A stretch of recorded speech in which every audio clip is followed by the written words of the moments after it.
This January, may start mo na. By this year, pwede ka na umalis. Mahabol natin yung mga intakes nila.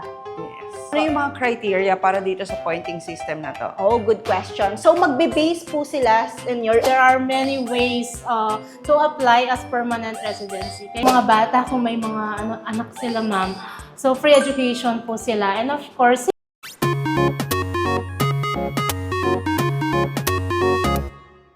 Baka etong vlog na to ang maging susi ng mabilis niyong pagpasok sa ibang bansa, mga ka-best finds. Ayan, welcome to another vlog. At nandito tayo ngayon sa Mexico, Pampanga.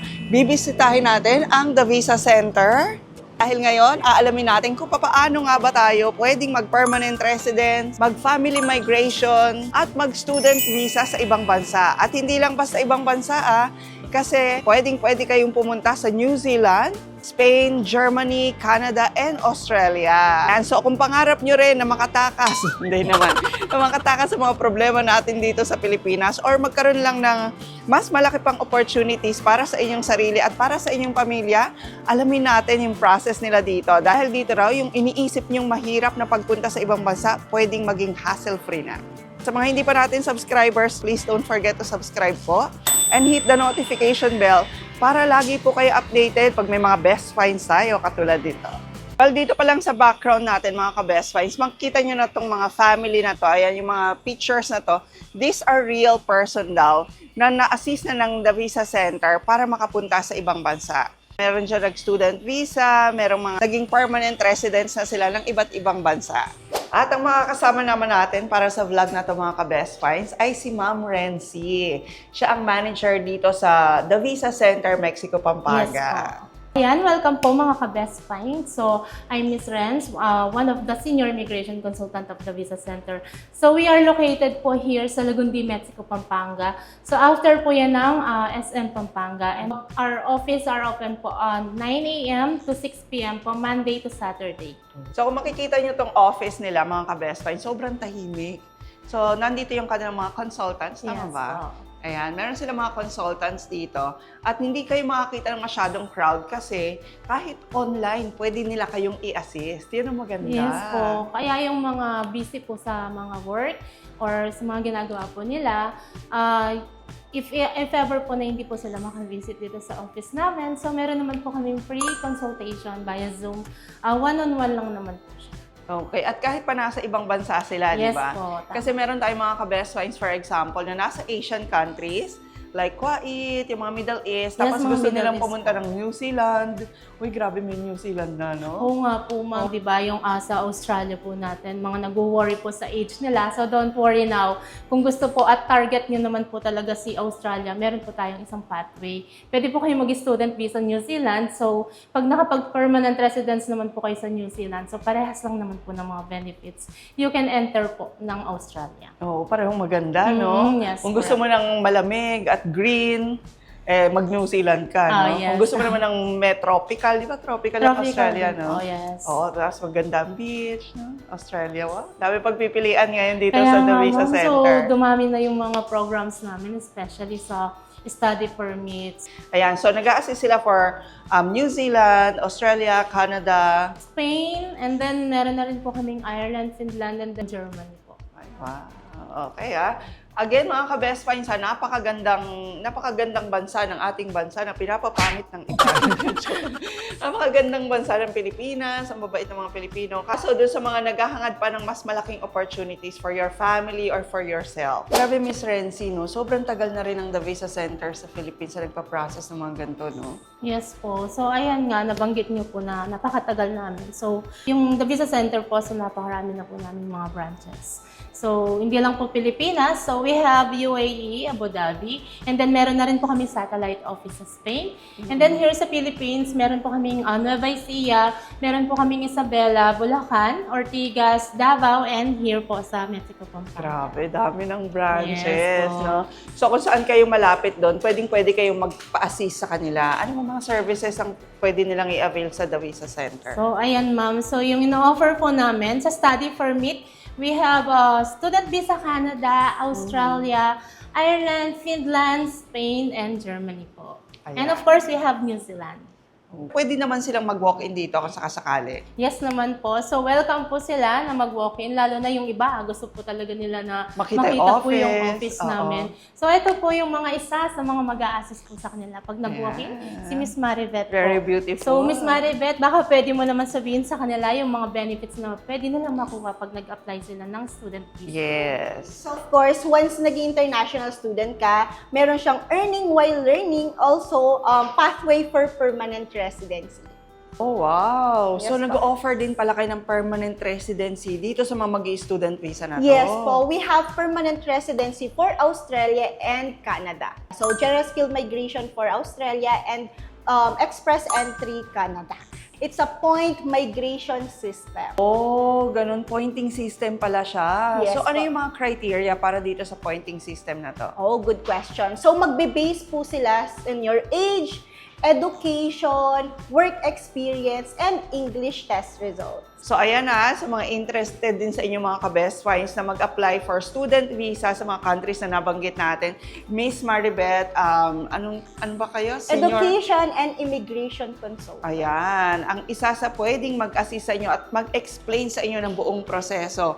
Mapa-offline, yung mag-walk-in kayo, or mapa-online.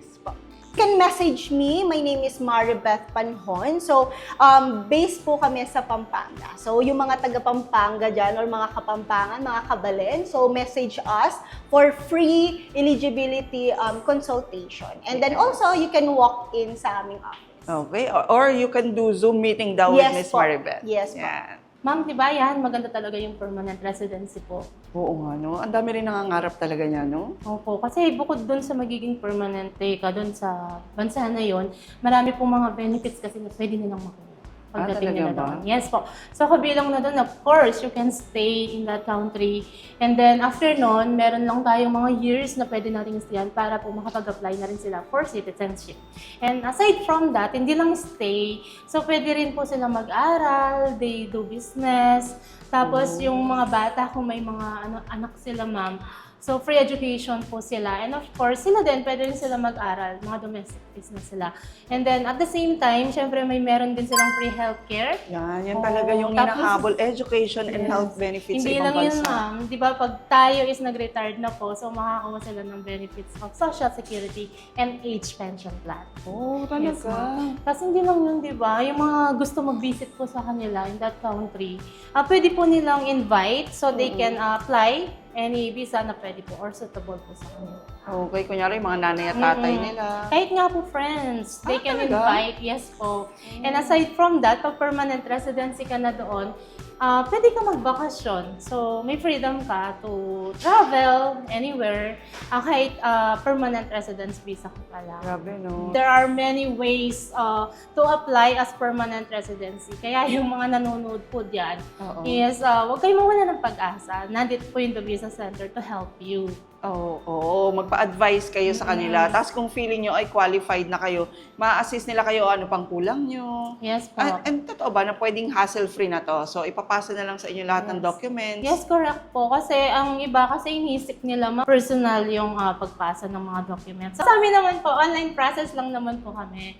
And then, of course, kaya nga po nagkikater kami ng mga clients anywhere. Hindi lang sa Pilipinas, yun nga, nabanggit niyo po kanina na any country, pwede niyo kami i-approach, you can message us. Yes. Ma'am, paano naman yun? Kunyari, gusto ko lang mag-visit sa country, kasama yung family, ayan, mag-tourist. Ay, Uy. napakagandang question yan. Pangarap. So, yun nga po, aside sa student visa and permanent residency, meron din po kami tourist visa. Ayan. So, for tourist visa po, nandito po yung isang consultant po namin, si Miss Rosalia, para mag-discuss po about po sa tourist visa. Okay, ano-anong bansa ba yan? Aalamin natin kay Ma'am Rosalia. So, hello mga ka-best find. So, ang pinaprocess po namin na tourist visa, so meron po sa Australia, sa Canada, and also sa Asia, and other Schengen countries. Of course, sa USA din po and United Kingdom. So, sa mga interested po na mag-process ng tourist visa, so you can book your free consultation with the Visa Center. Oh, nice. So, Miss Rosalia, kahit ilan pa kami sa family, pwedeng ma-process ng The Visa Center yan. Yes, ma'am. Of course, as long as makakapag-provide po tayo ng mga requirements po for the tourist visa. Okay, and they can also do this online. Tama Yes. ba? Kung Yes. taga-probinsya sila. Of course, ma'am. Sa Zoom naman po yung consultation pag sa mga malalayong mga clients po namin. Okay. Ngayon po, ipapakita ko po sa inyo yung mga successful clients po namin. Ayan. So, ayan, from student visa, ayan, meron po kami.